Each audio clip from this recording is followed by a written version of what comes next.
One thing we all want is more eyeballs on our marketing and our business. Now, the more easier it is for you to be found, for you to be in front of your ideal clients, and also to engage with them can lead to more opportunities for you and your business to gain those all-important leads and clients. So in this video, I'm going to be talking about something that a lot of business owners don't do, forget to do, don't know that it's something that they can do, or they've maybe done it once or twice and then kind of fallen off the bandwagon. I'm going to be talking to you about your traffic sources. So where and how are you actually attracting those initial leads and clients from? And so you can look at ways that are working for you, not working, and also help you to identify gaps, because within those gaps there could be ways that you are missing out on bringing those ideal leads and clients to your business door. So grab a cuppa and let's get started.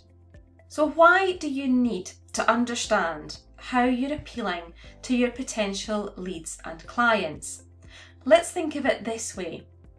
Chances are you've got a website, but your website doesn't work magically all on its own to attract your leads and clients. On social media, on its own, that doesn't work either. Perhaps you've got the most gorgeous branding. Does that work? Not on its own. So your strategy to appeal to your audience needs to include a variety of bits and pieces, different parts of the puzzle, all playing their part in helping you attract your fantabulous clients. On their own, they're not a magic wand.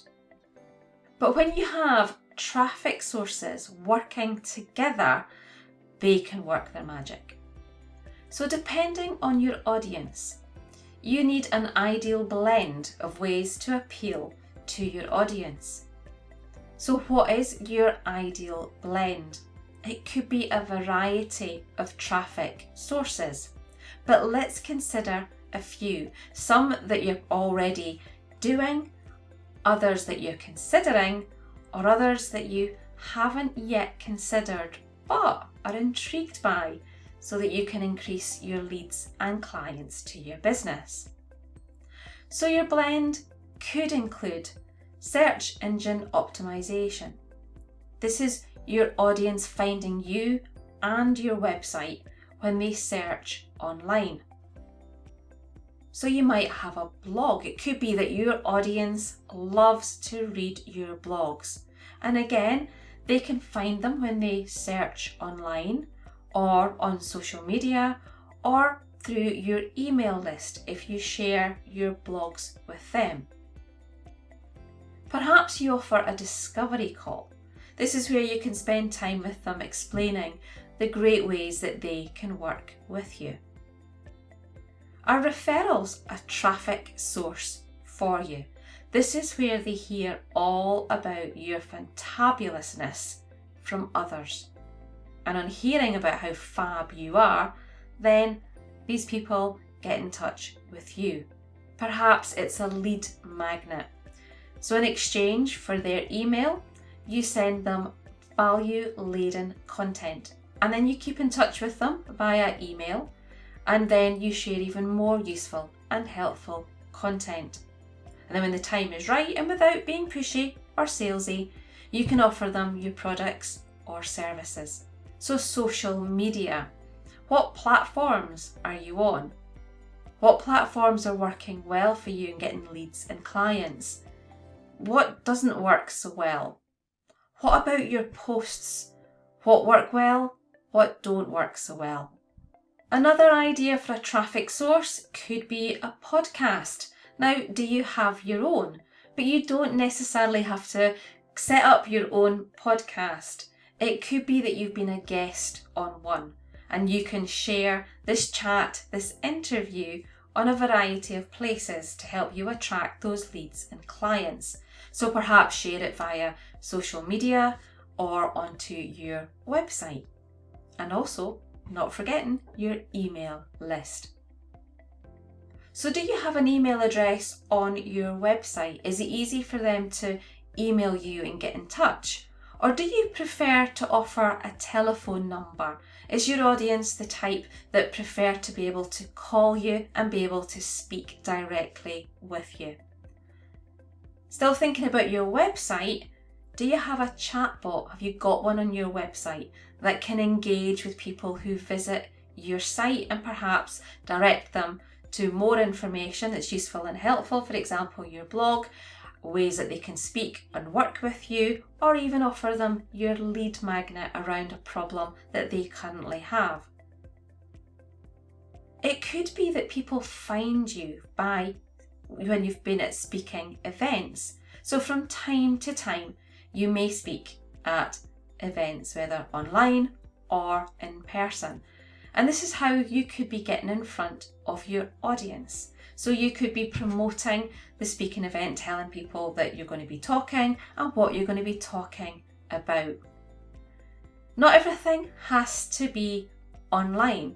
So a speaking event could be a face-to-face event. But what about posters and flyers? If this is how you can engage, get in front of, and get what you do out there and in front of your audience, then that's worth considering as a traffic source as well.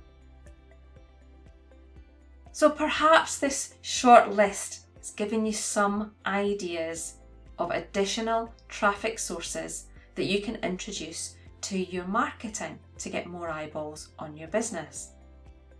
When it comes to your marketing and your strategy, what you do needs to play its part. And that can be lots of small bits adding up to helping you create your steady flow of leads and clients. What you do needs to have a purpose, and you need to know if it's helping or hindering. Now, when it comes to marketing our business, we're always going to be testing and tweaking so we can get it right. So if you're spending time offering 5-day challenges as a lead magnet, for example, and your audience isn't biting, it's not for them.